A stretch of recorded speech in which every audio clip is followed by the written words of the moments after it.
£70,000, whatever it is, and the C-list lifestyle. So it's something to aspire to. So it's saying, oh, it's good, let yourself be surveyed.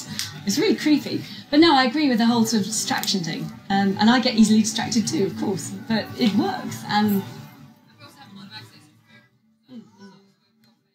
yeah. Well, absolutely. That bread and circuses point of, you know, once you have kind of like an empire or the Western world, so successful economically that all our skills are outsourced. So yeah. when you don't have any kind of trade skills and you don't have any apprenticeship and people really building them, you know, stuff for themselves, you miss a lot of grassroots and kind of community action. Yeah. So I think that's a big aspect. Well, this is I mean, I totally agree. I mean, my partner is sort of involved in the hacker techno-political sort of scene at the moment, and it's just been such a revelation for me, this whole sort of education.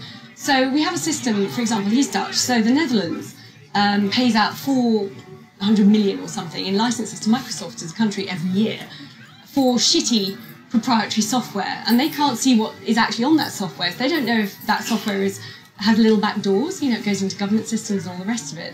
Who knows what's being hoovered up by America as intelligence or whatever. Certainly in terms of national security, that's an issue. But also, of course, you're paying all this money abroad rather than using other systems and developing your local knowledge base and skills and economy at home.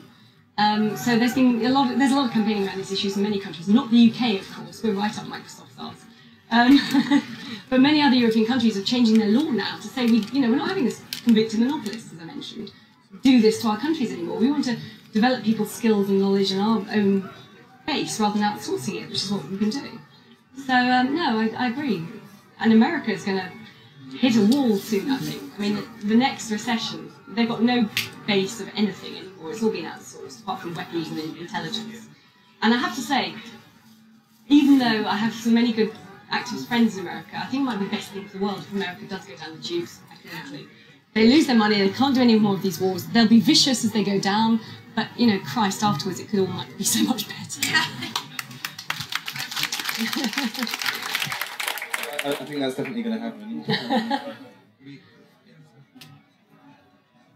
Hello, I would like to ask really pragmatic question. For people that is involved on doing activism through internet network websites, what would be some pragmatic advices? That's okay, it's fine. Some pragmatic advices not to be tracked down or just to diffuse information. Sure. So I'm not a geek, although I do love geeks. But I think, the obvious things, anything that goes through America, if you're using any American addresses, is going to get hooved up to start with. A lot of activist groups have found Facebook and found it a really good way to organise events and things, but then they're giving away their tactics. So that's fine, if you're doing nothing wrong, that's the argument. What have you got to hide? But then also, if you want to have the element of surprise, you lose it because it's out there in public.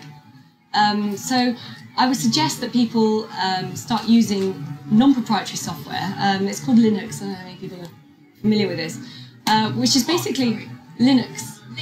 Linux, yes. Linux, yeah. And this is basically something that's been developed by this millions of community of geeks around the world who just do this as a sort of collaborative, equitable thing. It's a bit like the development of Wikipedia. It's the same principle. That's where Wikipedia came from. It's that mentality of just sharing and doing and putting into the community. So everything is open. Everything is open source. So it can all be checked. You can see what's going on to your computer. You know what's on your computer. There's no backdoors or anything like that. And there are programs around it. So things like the easiest one I've got on my computer is called Ubuntu, which is a Linux program. It's very user-friendly and it's in fact much easier to use than modern Microsoft stuff. And you know it's safe because it's all out there and open and people can see what's going on. So that sort of stuff. But yeah, just basic security is... There's two different things. If you want to commit a crime, you've got to be careful not to leave evidence because you get put in trial. If you want to do something which is a political action and you want the element of surprise, then that's sort of intelligence. That's what the intelligence agencies gather. So they know what's going to happen. They can counteract it beforehand. So if you can take those steps to be slightly more secure, use open source search engines, use open source email systems and things. I mean, there's many out there.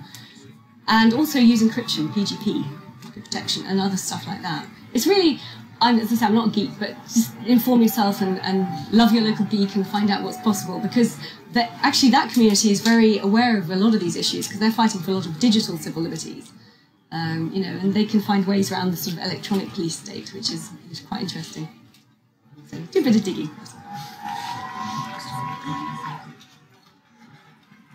Hi Annie, thank you so much for coming to speak to us. It's absolutely fantastic.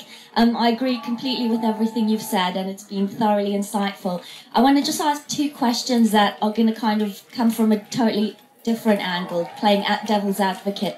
We had a speaker yesterday, Ian Golding, I don't know, I think some of you were here, from the World Bank, who gave us, yeah. Sorry. He was attacked a great deal for being involved with the World Bank, for being vice president.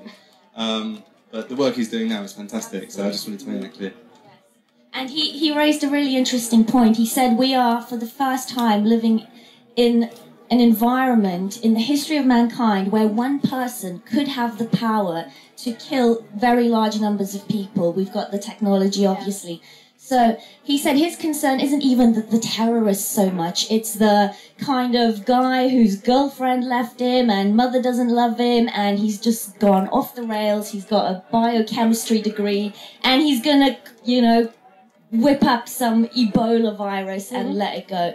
So from what I can understand of what Ian was saying is a certain amount of sophisticated security is needed to hopefully find people like that. Or the other side of the coin, we just leave it, fate, you know, human nature, people are going to kill people, etc.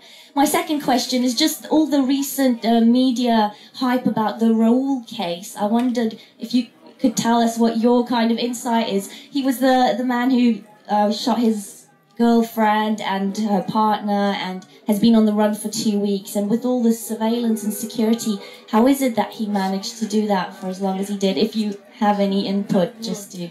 I have to say probably not much input on that, although it was interesting, it came hard on the heels of the Cumbrian guy as well, who went rogue. I don't know, I mean it's just one of those things that the media hypes up. I live in Germany and I didn't follow it particularly closely, I'm afraid. In terms of what was said yesterday, it's interesting. I mean, again, it's like creation of fear, this chimera out there, this, you know, lone terrorist or someone in a cave or someone who can do this, that and the other. I think it's ramping up fear. It's a bit like the 1984 hate figure, Emmanuel Goldstein. You know, it's just, we've got to have someone to focus on.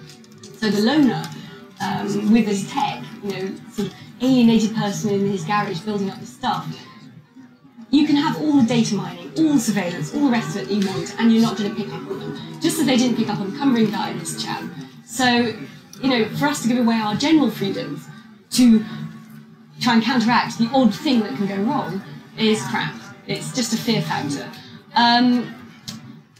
Yeah, I think that's probably it. But I do think it's interesting that he was saying that, you know, again, be wary. One of the other things, of course, we could do is have a slightly more inclusive society so people don't feel quite so alienated. And, you know, that might be another answer, but it doesn't seem to cross most people's minds.